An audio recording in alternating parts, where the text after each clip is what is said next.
Le cancer du sein et du col de l'utérus fait parler de lui en République démocratique du Congo. Les statistiques démontrent que des chiffres sont alarmants. Parler du cancer est un motif de peur pour la majorité des patients. Le cancer tue. Pareille conception ne favorise pas le dépistage volontaire. Ainsi, il s'avère difficile à ce jour de faire l'état des lieux avec précision. Qu'à cela ne tienne, le cancer de sein et du col de l'utérus ravage des vies. Le manque d'informations, ajouté au manque criant des infrastructures sanitaires, précipite les personnes atteintes du cancer à la disparition. Les causes de ce cancer sont multiples. Si pour le cancer du sein, on parle des troubles hormonaux, l'hérédité ou des antécédents familiaux, le cancer du col de l'utérus se transmet par voie sexuelle. Le cancer qui hier était plus perceptible chez les adultes touche de plus en plus des jeunes, en général particuliers. La grande difficulté demeure la prise en charge des cancéreux, la chimiothérapie ou la chirurgie, deux traitements du cancer qui ne sont pas à la portée de tous les malades. Ces méthodes, rappelons-le, a des exigences de poids et d'argent.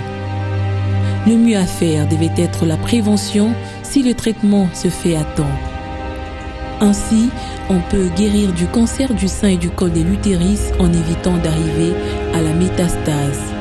Les efforts dans la recherche consentis par les spécialistes sur les cancers doivent rencontrer la prise en charge de l'État pour une politique nationale de lutte contre les cancers du sein et du col de l'utérus.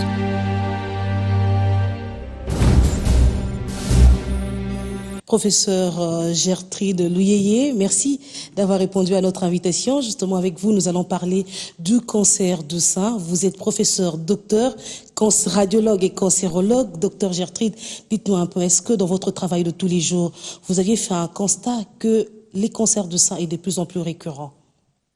Merci beaucoup pour la question. En effet, si on considère que c'est depuis 2009 que nous avons pour la première fois reçu un appareil de mammographie, de radiologie, en fait, un mammographe, c'est-à-dire un appareil qui sert à l'examen des seins. C'est depuis 2009 que nous l'avons. Et donc, je disais que si nous considérons que cette époque, on peut effectivement dire qu'on a de plus en plus de cas de cancer qui arrivent. Malheureusement, il n'existe pas une étude globale, une étude nationale, pour pouvoir parler de l'incidence par rapport au nombre de cancers. Mais le constat fait dans les hôpitaux où nous travaillons tous les jours et qu'effectivement, on a de plus en plus de cas de cancer. De plus en plus de cas. L'OMS a même, dans un rapport qu'il a publié, dit que la situation est devenue alarmante. Est-ce que vous affirmez cela? Absolument, absolument. J'affirme cela avec force. Surtout que pour faire le constat des cancers de sein, c'est une bonne chose, mais c'est surtout la prise en charge qui ne suit pas encore dans notre pays, par exemple, où le traitement des cancers, non seulement des seins, mais de tous les cancers en général, est vraiment insuffisant et incomplet. Mais qu'est-ce qui est à la base, justement, de ce nombre croissant de cancers de sein en République démocratique du Congo? Alors là, il faut dire que les études sont encore en cours. Malheureusement, dans nos pays, à nous, les pays à faible revenu, on n'a pas cette culture, ou nous avons la culture, mais nous n'avons pas assez de moyens pour faire des études et des recherches. Mais des recherches se font ailleurs, pour voir qu'est-ce qu'on peut incriminer dans cette hausse d'incidence. Par exemple, on incrimine l'alimentation, on incrimine beaucoup de choses, la pollution. Mais pour dire les choses vraies, on n'a pas encore établi ce qui fait, oui, qu'on ait de plus en plus de cas de cancer. Mais dans nos milieux à nous, africains par exemple, on peut tout simplement dire qu'avant, les gens ne se rendaient pas trop à l'hôpital. Lorsqu'ils étaient malades, ils préféraient peut-être aller chez des tradis modernes, ou des tradis praticiens ou des guérisseurs. Utiliser des plantes. Utiliser des plantes, par exemple. Et que maintenant, ils ont compris l'importance d'aller dans des hôpitaux avec les campagnes qui se font, ils voient des gens mourir. Je pense que de plus en plus, c'est peut-être ça qui peut expliquer cette arrivée massive qu'on a dans les hôpitaux. Vous aviez dit au début que vous disposez aujourd'hui d'un appareil pour faire la mammographie depuis 2009. Est-ce qu'on doit dire que sur ce point-là du dépistage, que ça s'est amélioré de plus en plus, il y a eu une amélioration même dans la prise en charge des personnes qui ont ce problème? Disons qu'il y a une amélioration dans le dépistage, dans la détection de la maladie. Parce qu'effectivement, le mammographe est un appareil, un instrument qui nous permet de détecter les cancers, même le plus petit. Malheureusement, c'est encore bien circonscrit dans la ville de Kinshasa, et même c'est pas tous les hôpitaux qui les ont. Mais Kinshasa représente, je ne sais pas, peut-être 10% seulement de la population de la RDC. Et qu'est-ce qui se passe pour l'intérieur du pays? Il y a peut-être Lubumbashi qui peut encore dire qu'il y a juste 1 ou 2 appareils qui sont à Lubumbashi et le reste de la les autres provinces. Absolument. Donc le problème n'est pas encore bien circonscrit. Il y a Kinshasa, mais ce n'est même à Kinshasa, on n'a pas encore atteint toutes les couches de la population. Et la plupart des cas, pour certaines personnes, proviennent des autres provinces de la RDC, notamment le Bas-Congo. Oui, absolument. Ici, au Congo central, ils ont l'avantage d'être près de Kinshasa, mais c'est pas toutes les patients, c'est pas tous les patients qui viennent à Kinshasa. Et donc, et même le Congo central a encore un autre avantage, qu'il y a quand même maintenant, actuellement, assez de radiologues qui sont sur place. Nous, par exemple, nous travaillons de plus en plus avec le Congo central, où nous avons même implanté un centre à Matadi, justement parce qu'on a vu que le tiers de patients qui viennent consulter dans les hôpitaux à Kinshasa viennent du Congo central, parce qu'à cause de la proximité. Mais ce qui est sûr, vraiment, il y a une très forte hausse de cas de ce cancer de sein. Une très forte hausse de cas de cancer de sein. C'est vrai qu'on en parle en République démocratique du Congo et aussi dans d'autres pays du monde, docteur Gertrude. Mais aujourd'hui, quelle est la politique même de la République démocratique du Congo en matière de lutte contre le cancer de sein? Vous travaillez dans un hôpital public, donc vous connaissez un peu ce qui se fait justement dans la prise en charge, dans le dépistage même de la prise en charge. Quelle est la politique aujourd'hui en RDC? Malheureusement, pour dire vrai, en RDC, pour l'instant, du moins, nous n'avons pas encore, le ministère de la Santé publique n'a pas encore établi un programme national pour un dépistage et le traitement du cancer en ce qui concerne le sein et même le col, parce que c'est pas le seul.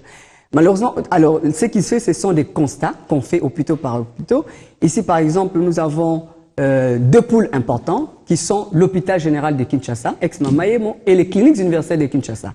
Déjà, à partir de ces 2 pôles, nous avons des gens qui sont capables de prendre en charge, ne fût-ce que dans les dépistages et la moitié du traitement, si vous voulez. Parce que jusque-là, le traitement du cancer en général et du cancer des seins en particulier au Congo est encore incomplet parce que nous manquons d'appareils de radiothérapie.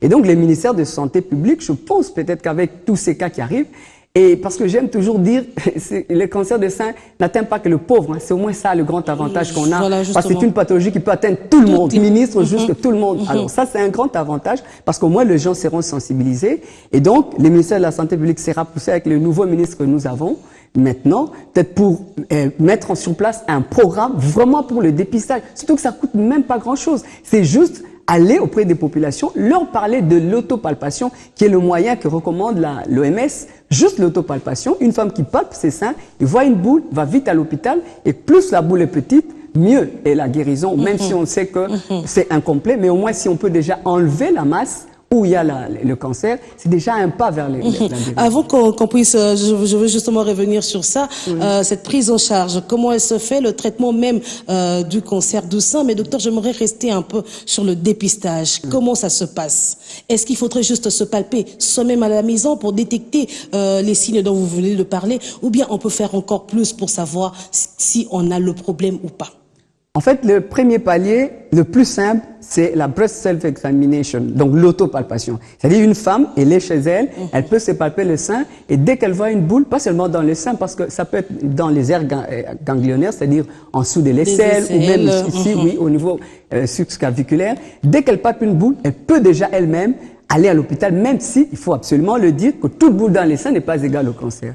Deuxième palier, c'est lorsqu'elle a palpé, elle n'a pas palpé de boule. Ça ne veut pas dire qu'elle n'a pas obligatoirement le cancer de sein, parce qu'il y a une autre forme de cancer de sein qui consiste en microcalcification, comme nous disons. Et là, maintenant, c'est le deuxième palier, c'est la mammographie. Et la mammographie aura cet avantage qu'une femme qui n'a même pas palpé encore une boule, mais la mammographie a déjà la capacité de voir une masse de moins de 1 cm. Ça, c'est l'avantage qu'a le mammographie. Mais cette mammographie-là, c'est pas toutes les femmes qui doivent le faire, ici, c'est à un certain âge. Absolument, et vous avez tout à fait raison, parce que les images, peut-être les médecins comprendront mieux, les images en mammographie sont blanches. Or, la lésion elle-même est également blanche. Alors, vous comprenez que les seins de jeunes femmes sont également blancs. Alors, une lésion blanche, c'est comme si vous prenez sur une image blanche, on ne sait pas la voir. Donc, c'est pourquoi on préconise les mammographies pour les femmes au-delà de 40 ans.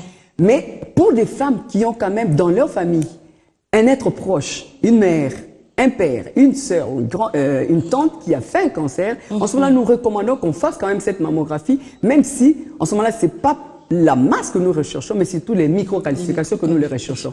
Et les microcalcifications, on ne les voit qu'en mammographie. Mais il n'y a pas que ça, nous avons aussi l'échographie. Et donc, nous avons le palier de l'autopalpation, de l'échographie et de la mammographie. Et l'échographie mammaire, c'est pour les jeunes femmes. Et la mammographie, c'est pour les femmes un peu plus âgées, à partir de 40 ans, et pour celles qui ont quand même un être dans leur famille. Et puis, il y a l'IRM. L'IRM, qui est malheureusement encore très cher dans ce pays, c'est au-delà de 400 $. Vous comprenez que toutes les femmes ne peuvent pas le faire. Mais au moins pour celles qui peuvent le faire, et surtout qui ont un risque génétique important, c'est ce que nous appelons la mutation génétique dans leur famille, c'est-à-dire vraiment un cancer héréditaire. Vous avez déjà quelqu'un qui a développé le cancer. Pas quelqu'un, vraiment votre maman, et il y a une mutation génétique, c'est-à-dire c'est un cancer héréditaire. En ce moment-là, dans le suivi, c'est comme Angelina Jolie, c'est une de stars. De stars. Oui, et elle avait ce cas-là, une mutation génétique. Et dans ces cas d'espèces, on fait l'IRM juste pour un suivi. Et dans ces cas, comme là, c'est une jeune femme, ce sera facile de détecter une masse maligne très tôt. Détecter la masse maligne, c'est déjà pour diagnostiquer tôt. Ça vous permet également d'avoir un peu plus de chances de pouvoir soigner le problème. Un fléau qui touche les femmes, docteur Gertrude, aujourd'hui, vous êtes en face d'une femme qui a ce problème, mais qui se dit, qui est désespérée et qui ne sait pas quoi faire. Qu'est-ce que vous pourriez lui dire? Alors, je vais lui dire, c'est-à-dire deux choses. Je regarde la masse, d'abord je la calme en lui disant, toute masse n'est pas égale au cancer, mais toute masse, c'est bien que vous soyez venu parce que vous avez une masse. Et je vais faire l'échographie et la mammographie, parce que ce sont des examens qu'on fait ensemble. Je fais l'écho, je fais la mammographie. Lorsque je trouve que la masse est suspecte, je la calme encore, je lui dis, non, vous paniquez pas, on va faire une ponction biopsique. Ça signifie qu'à l'aide d'un matériel, je vais prendre un morceau de cette masse et je vais l'envoyer à l'anatomopathologiste. Et pour des analyses. Pour des analyses. Et mon confrère de l'anatomopathologiste va me répondre, c'est un cancer ou pas cancer. S'il me confirme que c'est un cancer, les problèmes de cancer n'est pas encore fini, je la calme, je lui dis, on a encore de l'espoir. En ce moment, mon ami ou mon confrère, l'anatomopathologiste, va faire ce qu'on appelle l'analyse de l'immunohistochimie. C'est-à-dire, il fait les récepteurs hormonaux. Et l'avantage, c'est une science nouvelle, ça nous permet de voir quel type de traitement donner à telle personne. Et nous avons de bons résultats. Enfin, ailleurs où ça se fait déjà, on a de bons résultats. Même chez nous au Congo, depuis 2010, il faut dire quand même que les traitements s'est beaucoup amélioré dans ce plan-là, même si ça reste encore cher. Et donc, jusqu'à ce moment-là, je la calme et je pense qu'on peut avoir de bons résultats. Finalement, on dit conclusion, on doit faire une ablation du sein, c'est-à-dire on doit enlever les seins, amputer les seins. Je vais encore la calmer pour lui dire, si c'est une femme mariée, vous devez parler en couple et vous expliquer au mari que ce n'est pas parce qu'on va enlever les seins de votre femme qu'elle sera moins femme. Et donc, ou qu'elle sera plus belle. Ou qu'elle sera plus belle. Donc, elle va continuer à vous séduire, à faire des enfants si vous en voulez. Et même plus tard, on peut faire une reconstruction mammaire. Et donc, à ce moment-là, la situation n'est pas très désespérée dès lors que la masse est petite et qu'on peut la contenir. Deuxième situation maintenant, je réalise qu'ici, il y a déjà des métastases. Voilà. Alors, métastases, c'est-à-dire la personne vient déjà dans un stade qui est très avancé. Très avancé, et surtout, il y a déjà les cancers qui s'est développé ailleurs. C'est à infiltrer d'autres organes. En ce moment-là, vous ne la faites pas paniquer parce que, même si elle doit mourir, c'est ce qu'on appelle l'accompagnement de malade. Et donc, ce sera une médecine palliative.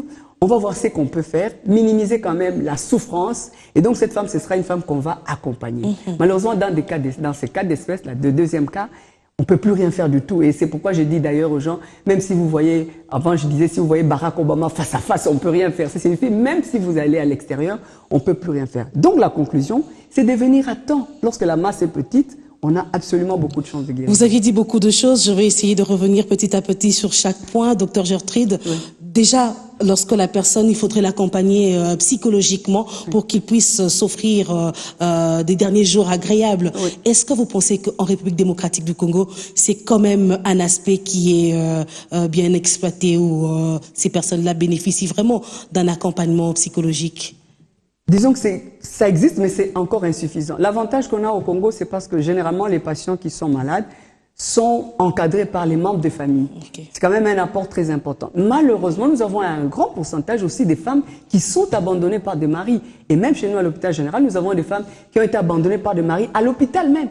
Parce que, soi-disant, ce n'est pas un cancer, c'est plutôt la sorcellerie. Vous voyez, il y a beaucoup de croyances. Et donc, ces femmes-là, lorsqu'elles ne sont pas accompagnées, malheureusement, on a des femmes qui meurent dans des situations Mais est-ce qu'on sait établir une différence entre le cancer du sein et le mbassou, comme on appelle ici chez nous en République démocratique du Congo? Parce qu'aujourd'hui, certaines femmes, au lieu d'aller voir un médecin pour le problème dont ils ont, elles préfèrent se rendre chez un praticien pour dire qu'ils ont l'ulcère de Buruli, qu'on appelle communément le mbassou. Malheureusement, c'est vrai ce que vous dites. Hein, et est-ce qu'on peut essayer de différencier? Absolument, absolument. Le mbassou reste un mbassou. Le cancer de sein, il est cancer de sein. Le problème, la difficulté intervient lorsqu'on a ce qu'on appelle une mastite carcinomateuse. C'est aussi un cancer de sein, mais c'est un cancer une mastite, en fait, une inflammation, un cancer inflammé. Et donc, généralement, c'est une plaie inflammatoire au niveau du sein. Malheureusement, le cancer, l'ulcère présente également le même signe, si vous voulez. Et donc, les femmes peuvent confondre. Mais l'avantage, que ce soit ulcère ou pas, c'est toujours d'aller voir un médecin. Parce que c'est là, c'est à ce niveau-là où nous allons faire cette microbiopsie, comme je dis, et nous allons faire la différence entre un mbasse ou pas mbasse. Il faut savoir qu'avec la pratique que j'ai depuis 2009, où je suis dans ces cas de cancer, plus de 99%, pour ne pas dire 100%, c'est plus des cancers de sein que de mbassou. Je dis personnellement, j'ai pas encore eu la chance de voir un mbassou sur le sein. Tout ce que moi j'ai vu jusqu'à maintenant, c'était réellement des cancers de sein. Vous aviez expliqué les étapes, je peux dire, lorsque le malade vient voir un médecin, la prochaine étape, et jusqu'à ce qu'on arrive à détecter la maladie. Docteur, vous ne pensez pas que cela peut vous coûter une fortune? Absolument, absolument, Patricia. Surtout que, déjà, si on prend le panier de la ménagère au Congo qui n'est pas assez épais, et donc, si on prend seulement l'étape de l'échographie, il faut dire quand même avec fierté, j'ai dit avec fierté, qu'à l'hôpital général de Kinshasa, nous avons le plateau technique les plus relevés de ce pays. Et donc, déjà, si on prend seulement l'échographie mammaire, et chez nous, ça coûte, c'est le moins cher. Le moins cher. C'est le plateau technique le plus relevé et c'est le plateau technique le moins cher. $40, c'est beaucoup, hein. Et la mammographie, c'est $60. Ça fait déjà $100. Et si on doit faire une ponction biopsique, c'est $100. On est déjà dans les $200. Si nous concluons que c'est un cancer, il faut $250. Vous voyez, on est déjà dans combien? Rien que pour une femme et qui a un petit panier. Et donc, la prise en charge, il faut dire que déjà même et là, on n'a même pas encore commencé à soigner. On est juste en train de voir, de faire le diagnostic. Oui. On a déjà atteint, je sais pas, $300 si on fait les calculs. Vous voyez, donc ça coûte très cher.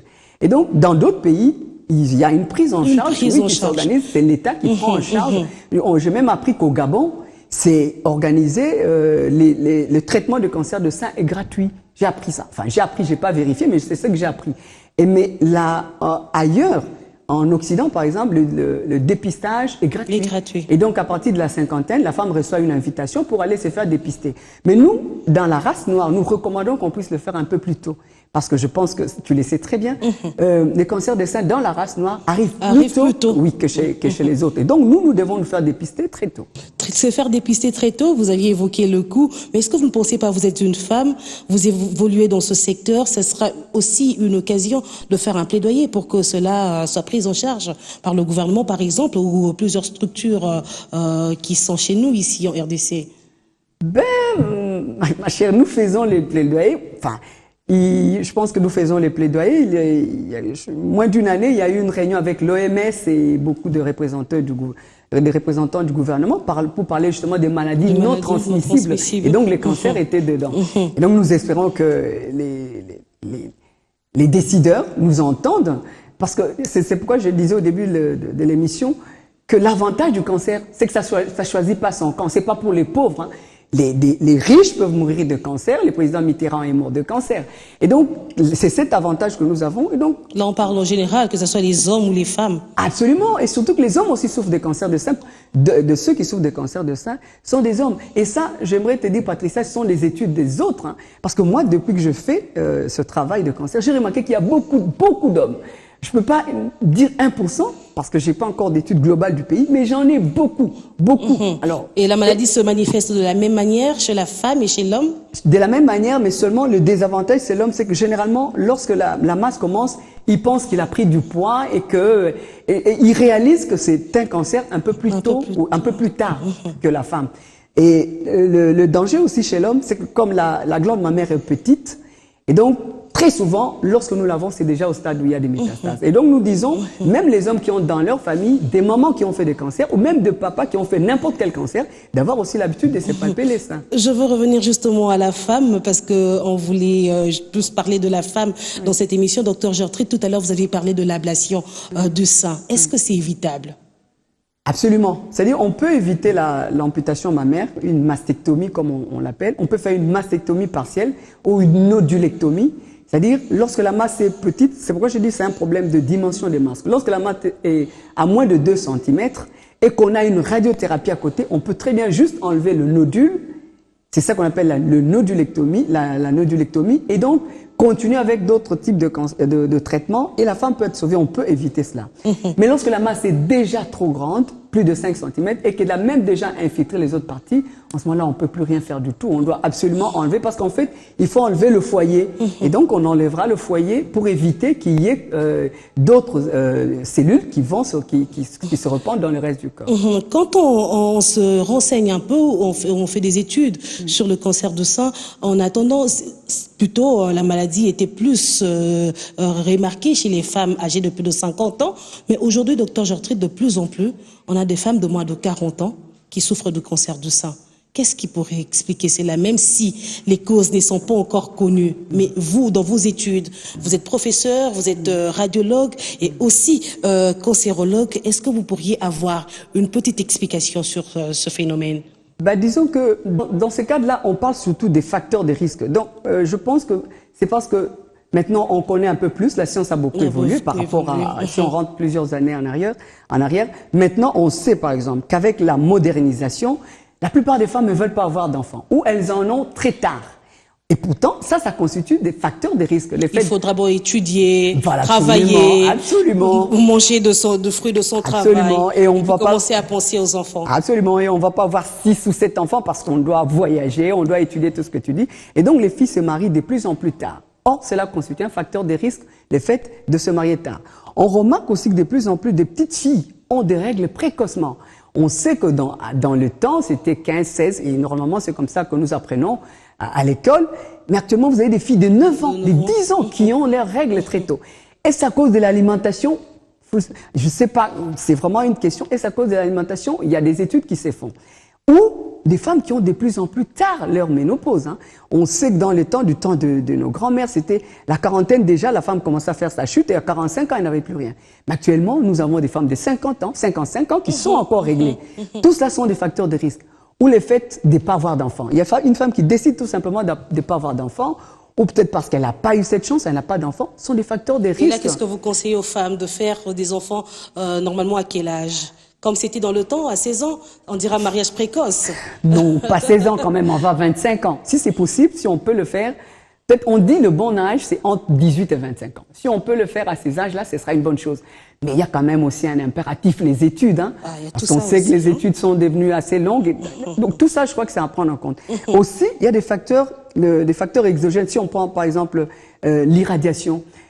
Et ça concerne surtout les médicaleux, comme je les appelle, mes confrères, les professionnels de la santé. Il y en a qui demandent tout le temps des radio. Non, même pas ça, des radios. Quelqu'un se dit, j'ai mal à la tête, radio. J'ai tous radio. Mais enfin, on est en saison sèche. Il n'y a pas de raison de demander une radio de thorax.